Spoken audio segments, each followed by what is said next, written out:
I think it's important to remind everybody that the Ukraine war is a terrible thing, but it's not our war. We didn't start it. The United States is issuing a stern warning to Ukraine.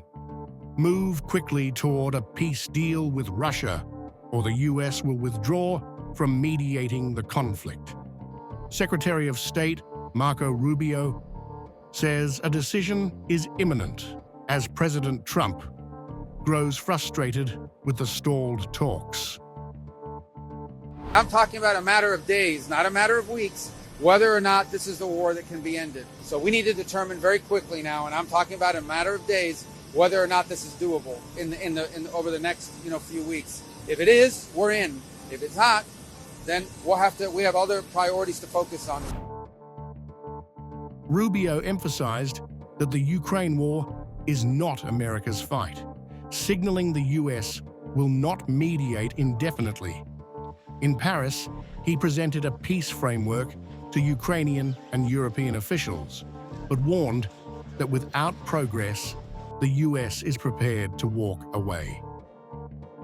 It's not our war. We didn't start it. The United States has been helping Ukraine over the last 3 years, and we want it to end. If it's not possible, if we're so far apart that this is not going to happen, then I think the president's probably at a point where he's going to say, well, we're done.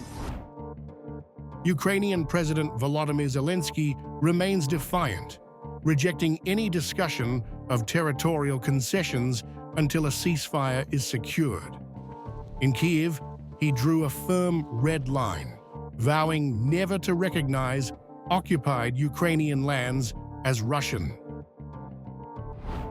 We are discussing today, of course, a ceasefire, but we do not discuss territories until a ceasefire is reached. You know my attitude and what our red lines are. We will never recognize any of our temporarily occupied territories, Ukrainian lands, as Russian lands. Also, I believe that Mr. Witkoff has taken on the strategy of the Russian side. I think it is very dangerous because he is consciously or unconsciously, I don't know, spreading Russian narratives. In any case, it does not help. Zelenskyy also criticized US envoy Steve Witkoff, accusing him of pushing Russian narratives, a charge that highlights deepening strains with the Trump administration. He insisted on a complete, unconditional ceasefire as the starting point. The mandate that I gave them is to discuss the issue of a ceasefire, including various formats, preferably a complete ceasefire, unconditional. But we can also discuss an unconditional ceasefire on civilian infrastructure, energy, or at sea. Despite the tensions, Zelenskyy agreed to a US-proposed memorandum of intent for a minerals deal, calling it a first step, but stressed it does not address Ukraine's core security concerns. A couple of days ago, the American side suggested that we go back one more step. While lawyers are working on the agreement, it is a memorandum of intent. We have positive intentions. We are constructive. We show it. That's why it's the memorandum of intent, not the agreement itself. But the memorandum of intent can be signed online today. It is today.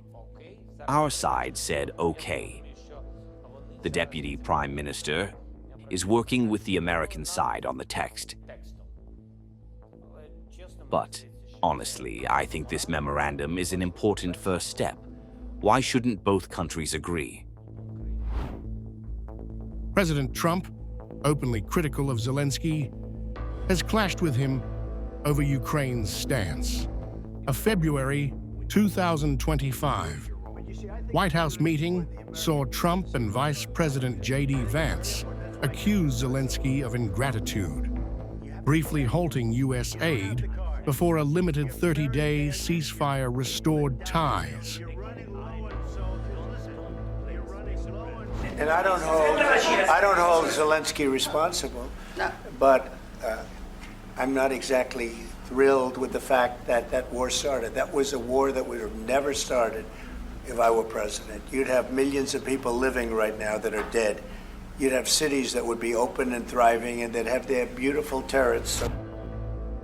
Russia, meanwhile, is praising Trump's push for peace.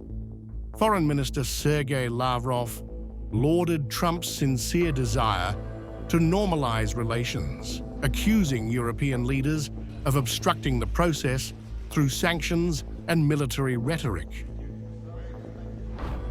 The sincere desire, and we see that it is sincere, of President Trump and his team to return to normality. They want to prevent President Trump from establishing relations with Russia in an adult way, as it should be between the two great powers. Lavrov's criticism targets European efforts, including talks of a peacekeeping coalition led by France's Emmanuel Macron and Britain's Keir Starmer. Russia claims these moves undermine Trump's pragmatic approach to ending the war. Rubio, while acknowledging Europe's stake, stressed that the continent must take a larger role, as the US will not commit troops or prolong mediation without results. He also noted the war's lack of a military solution, urging both sides to act. It's their continent. This war has no military solution to it. It really doesn't. If it's not going to happen, then we're just going to move on.